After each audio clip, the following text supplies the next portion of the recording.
எப்படி ஒரு ஆத்மா வந்து பழி வாங்க துடிக்குது? இல்ல ஆத்மாவை எப்படி வசியம் பண்றாங்க? வசியம் பண்ணி அத ஏவி விடுறாங்களா? படத்துல காட்டுற மாதிரிலாம் பழி வாங்குறதுக்கு நடக்காது. அப்படி பார்த்தா இங்க எத்தனை பேர் கொலை செய்யப்படுறாங்க. கொலை செய்யப்பட்டவங்கலாம் கொலை செஞ்சவங்கள பழி வாங்கியிருக்கலாமே. 70 வருஷம்னா ஒருவங்க ஆயுட்காலம்னா 30 வயசுலயோ 40 வயசுலயோ இறந்துட்டாங்கன்னா அவங்க தான் இந்த மாதிரி ஆத்மாக்களா இங்க சுத்திட்டு இருப்பாங்க. ஆமா, அல்பாயுஸ்ன்னு சொல்றது அவங்க தானே அது. ஆமா, அந்த அவங்களுடைய காலம் முடியறதுக்குள்ளரே அவங்க வந்துடுறது அப்படின்றது. இந்த மாதிரி பிளாக் மேஜிக் பண்ணி ஒரு ஆன்மாவை ஏவி விட்டு காரியத்தை மட்டும் சாதிச்சுக்கிறாங்களா இல்ல உயிரை கூட எடுக்க முடியுமா? மாந்திரிகத்திலே மாரணம் அப்படின்னு சொல்லியிருக்கு. மாரணம்ன்றது 8வதா வரக்கூடியது. அது சித்தர்கள் கொடுத்த கலைகள் தான் இது. இது மாரணம் பண்ண முடியும்.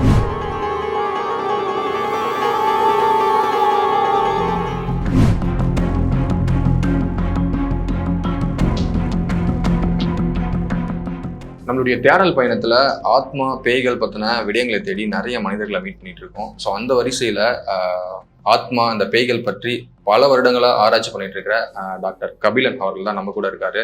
வணக்கம் சார். வணக்கம். வசியம் பண்றது அப்படின்னு சொன்னாங்க ஆன்மாக்களை வச்சு. இன்னொன்னு இந்த பழி வாங்கும் துடிக்கும் ஆத்மா அப்படின்னா நான் நிறைய டைட்டில்ல கேப்ஷன்ல நிறைய வீடியோஸை பார்த்துருக்கேன். இப்போ என்னுடைய கேள்வி ஃபுல்லாவே அதை சார்ந்ததா இருக்கு. எப்படி ஒரு ஆத்மா வந்து பழி வாங்க துடிக்குது? இப்ப நீங்க சொல்ற மாதிரி அது வேற ஒரு டைமென்ஷன்ல அப்படி இருக்கு அப்படின்னும் போது அந்த ஃப்ரீக்வன்சில இருக்கிறவங்கள அந்த ஃப்ரீக்வன்சிக்கு வந்து பழி வாங்க துடிக்குமா? இல்ல எந்த மாதிரி அது பழி வாங்க துடிக்குது? இல்ல ஆத்மாவை எப்படி வசியம் பண்றாங்க? வசியம் பண்ணி அதை ஏவி விடுறாங்களா? அதான் இந்த வசியம் பண்றதுன்னு நான் சொன்ன மாதிரி இது பிளாக் மேஜிக்ல பிளாக் மேஜிக். அது ஒரு தனி இது. சரி, ஓகே. அது ஸ்பிரிட்ஸை கண்ட்ரோல் பண்ணி அதை வேலை செய்ய வைக்கிறது. அது பிளாக் மேஜிக்லயும் விச் கிராஃப்ட் அந்த மாதிரி சில இதெல்லாம் இருக்கு. ஓகே. வெஸ்டர்ன் இதுலயும் இதெல்லாம் நிறைய ஆனா அது இருக்கு. பிளாக் மேஜிக் இருக்கிறது உண்மைதான். ஆமா, அது நிறைய பேர் பண்ணக்கூடியவங்க தான் பண்றாங்க. ஆமா, ரொம்ப ரேரா தான் ரியல் பீப்புள் இருப்பாங்க. ஆல்மோஸ்ட் முக்கால்வாசி பேர் ஃபேக்கா தான் இருப்பாங்க. இப்ப என்ன ஒரு கேள்வினா சார், இப்ப இந்த மாதிரி பிளாக் மேஜிக் பண்ணி ஒரு ஆன்மாவை ஏவி விட்டு காரியத்தை மட்டும் சாதிச்சுக்கிறாங்களா இல்ல உயிரை கூட எடுக்க முடியுமா? ஸோ அந்த மாதிரி கேட்கிறேன் ஒரு ஆன்மாவால. இது பாத்தீங்கன்னா உங்களுக்கு மாந்திரிகத்திலே மாரணம் அப்படின்னு சொல்லிட்டு அஷ்ட கர்மத்துல வசியம், மோகனம், உச்சாடனம், வித்வேஷனம், பேதனம், ஸ்தம்பனம், மாரணம் அப்படின்னு சொல்லியிருக்கு. மாரணம்ன்றது 8வதா வரக்கூடியது. அது அந்த பயிற்சிகள் மாந்திரிகத்தின் மூலமா ஒருத்தோட உயிரை எடுக்கக்கூடியது தான் மாரணம் அப்படின்றது. அந்த லெவல் வரைக்கும் போக முடியும். சித்தர்கள் கொடுத்த கலைகள் தான் இது.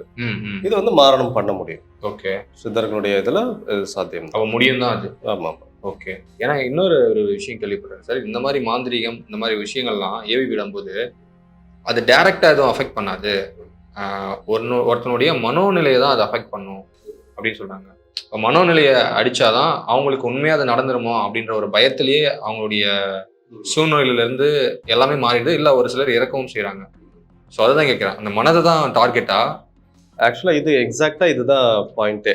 இங்க கரெக்டா சொல்லிருக்கீங்க. நீங்க நிறைய ரிசர்ச் பண்ணிருக்கீங்க. கேள்விகள்லாம் சரிலாம் இல்ல ஆக்சுவலா அது ஒர்க் பண்ற விதமே இப்படிதான். ஓகே. படத்துல காட்டுற மாதிரி எல்லாம் பழி வாங்குறதுக்கு நடக்காது. அப்படி பார்த்தா இங்க எத்தனை பேர் கொலை செய்யப்படுறாங்க. கொலை செய்யப்பட்டவங்கலாம் கொலை செஞ்சவங்கள பழி வாங்கியிருக்கலாமே. ஸோ அப்போ ஜெயிலு தண்டனை எல்லாம் யாருக்குமே பயப்பட வேண்டிய அவசியம் இல்லை. கொன்னுட்டா செத்தவங்களே பழி வாங்கிடுவாங்கன்னு பயம் இருந்திருக்கும். அது சாத்தியம் கிடையாது. அது படங்கள்ல மட்டும்தான் காட்டுறது. ஆனா ஒரு சில ஆன்மாக்களால நான் சொன்ன மாதிரி இந்த டைமென்ஷன்ல இருக்கதா எதையும் அதை டச் பண்ண முடியாது. டச் பண்ண முடியாது. ஒரு சில ஆன்மாக்களால மட்டுமா இல்ல ஒரு சில ஆன்மாக்களால தான் பண்ண முடியும். அதுதான் இது வெஸ்டர்ன் கண்ட்ரீஸ்ல இந்த கான்செப்ட் இருக்கு. இதுக்கு போல்டர்கீஸ்ட்னு ஒரு பேர் சொல்லுவாங்க. புரியல. போல்டர்கீஸ்ட். ஆமா, ஏன்னா இது நடந்ததுனாலதான் இப்படி ஒரு விஷயத்த நமக்கும் அவங்களுக்கும் என்ன வித்தியாசம்னா, நம்ம எது நடந்தாலும் ஒண்ணு ஆஹா இதெல்லாம் பெரிய விஷயம்னு சொல்லி நம்பிடுறோம், இல்லைன்னா இதெல்லாம் மூட நம்பிக்கைன்னு சொல்லி ஒதுக்கிடுறோம். ஆனா வெளிநாடுகள்ல இதை ப்ராப்பரா ஆராய்ச்சி பண்றாங்க. அதை ஸ்டடி பண்றாங்க, ரெக்கார்ட் பண்ணி வச்சு உண்மையா பொய்யா அப்படின்னு சொல்லி அதை பத்தி டீடைல்டா ரிசர்ச் பண்றாங்க. அவங்க அதை ரிசர்ச் பண்ணி இதுக்கு ஒரு பேரே வச்சிருக்காங்க, போல்டர்கீஸ்ட் அப்படின்னு சொல்லிட்டு. அந்த பொருட்கள் எல்லாம் அது தள்ளி விடும். ஒரு சில இடத்துல ஆட்டோமேட்டிக்கா பொருட்கள் எல்லாம் விழுந்துரும். எதனால அப்படி நடந்திருக்குன்றது அங்க எக்ஸ்பிளைன் பண்ண ஆத்மாக்களால அதை பண்ண முடியும்.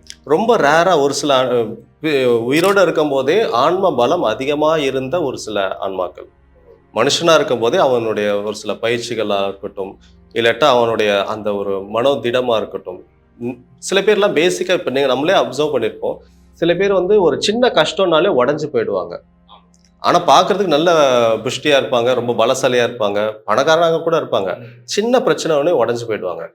சில பேர்லாம் ஒண்ணுமே இல்லை, ஆளே பாக்குறதுக்கே ஒண்ணும் இல்லாத மாதிரி இருப்பான். ஆனா எவ்வளவு பிரச்சனை வந்தாலும் அவன் பாட்டுக்கு சாதாரணமா கேஷுவலா இருப்பான். எவ்வளவு பெரிய விஷயம் வந்தாலும் அவன் ரொம்ப அசால்ட்டா இருப்பாங்க. அதுதான் வந்து அந்த மனோபலம் அப்படின்றது. இந்த மனோபலம் இறந்ததுக்கு அப்புறமும் இருந்துச்சுன்னா அவங்களால சில விஷயத்த செய்ய முடியும். இந்த இடத்துல சார் இன்னொரு ஒரு கொஸ்டின் இருக்கு. இப்போ மனோபலம் போது இப்போ ஆன்மாக்களுக்கு அந்த மனம் என்ற அந்த எண்ணங்கள் இருக்குமா? ஏன்னா அந்த கர்ம பதிவுகளை எடுத்துக்கிட்டு அடுத்த பிறவி எடுக்குது அப்படின்னு சொல்றாங்கல்ல.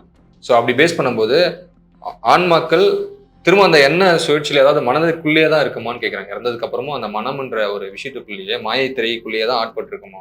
இந்த ஆன்மாவுக்கு வந்து பாத்தீங்கன்னா அந்த மெமரிஸ்ன்றது அந்த ஆன்மாவில தான் பதிவாயிருக்கு. கர்மாக்கள்ல தான் ஞாபகங்கள், அந்த இது எல்லாமே கர்மாக்கள் எல்லாமே ஆன்மா பதிவு தான் அதெல்லாம். ஸோ அதனாலதான் மறுபிறவி எடுத்தாலும் சில பேருக்கு முற்பிறவிகள் ஞாபகம் வருது அதனாலதான். அப்ப மனம்ன்றது இந்த உடல்ல சரீரத்தை விட்டு அந்த ஆன்மா பிரியும் போதே காணாம போயிடுமா? அந்த இடத்துல அது கட்டானாலுமே ஞாபகங்கள் அதுல சேவ் ஆயிடும், உள்ள இருக்கும். ஸோ அது திரை மாதிரி வந்து அந்த ஆன்மாவை வந்து ஆத்மஸ்வரூபத்தை தரிசிக்க விடாம அதை தடுத்துக்கும் அப்படின்ற மாதிரி எடுத்துக்கலாமா? குறிப்பிட்ட நாட்களுக்கு வந்து பாத்தீங்கன்னா அது எர்த்போர்ன் ஸ்பிரிட்னு சொல்லுவாங்க. எர்த்போர்ன் ஸ்பிரிட்ஸ் அப்படின்ட்டு அவங்க குறிப்பிட்ட நாட்களுக்கு பூமியிலேயே தான் சுத்திட்டு இருப்பாங்க. இந்த டைமென்ஷனுக்குள்ளதே இருப்பாங்க. அவங்களால அடுத்த இதுக்கு போக முடியாது. இதையும் வந்து இந்த எர்த்போர்ன் ஸ்பிரிட்ஸ்ன்றதே வெஸ்டர்ன் கண்ட்ரிஸ் ரிசர்ச் பண்ணி அவங்க வச்ச பேர் தான் இதெல்லாமே. நம்ம யாருமே எதுவுமே ஆராய்ச்சி பண்றதே இல்லை. அவங்க எல்லாம் ஆராய்ச்சி பண்ணி அதுக்கு பேர்லாம் வச்சிருக்காங்க. நான் அது சம்மந்தமா நிறைய ஸ்டடி பண்ணும்போது தான் இதெல்லாம் தெரிஞ்சது. ஸோ இவங்க அந்த மாதிரியும் உண்டு.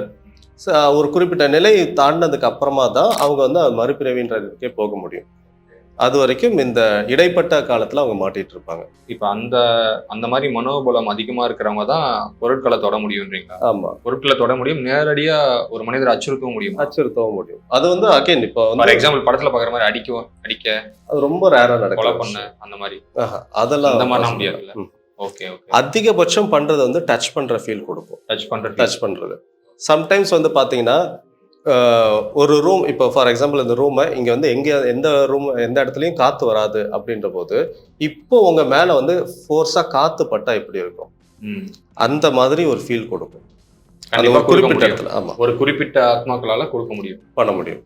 ஸோ அந்த காற்றே இல்லாத இடத்துல காற்று பட்ட மாதிரி ஒரு ஃபீல் கொடுக்கும். அந்த ஒரு குறிப்பிட்ட இடத்துல மட்டும் டச் பண்ண மாதிரி ஒரு ஃபீல் இருக்கும்.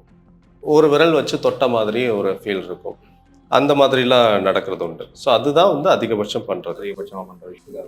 சரி சார், இப்போ இன்னொரு விஷயம் சார், இப்போ இந்த ஆத்மாக்கள்லாம் வந்து ஏவலுக்கு யூஸ் பண்றாங்க ஒரு பக்கம் இருக்கு, இன்னொரு பக்கம் இந்த ஆத்மாக்கள் பழிவாங்க துடிக்கிற ஆத்மாக்களும் இருக்கு அப்படின்றது உண்மைதானே? அது பழிவாங்க துடிக்கிறது ரொம்ப கம்மி தான், ஆனா இருக்கு, ஆனா மோஸ்டா இருக்கா இருக்கு. ஸோ இந்த ஆத்மாக்களும் இருக்கு. ஸோ இப்படி ஏவலுக்கு யூஸ் பண்ற ஆத்மாக்களும் இருக்கு.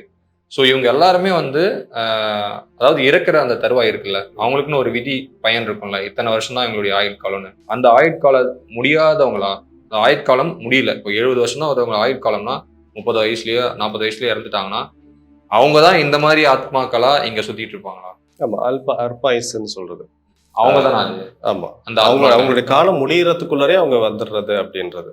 அப்போ அந்த ஒரு குறிப்பிட்ட இது வரைக்கும் அவங்க சுத்திட்டு இருக்கிறது, அவங்க தான் இந்த மாதிரி ஆத்மாக்களா சுத்திட்டு இருக்காங்க இந்த உலகத்துல, அப்படித்தானே? இப்ப அந்த ஆயுள் முடிஞ்சவங்க தான் பித்ரு உலகத்துக்கு எப்படி வந்து 30 நாள் டிராவலுக்கு அப்புறம் 1 இயர் டிராவலுக்கு அப்புறம் யமலோகம் போயிட்டு அதுக்கப்புறம் பித்ருலோகம் போறவங்க வந்து ஆயுசு முடிஞ்சவங்களா?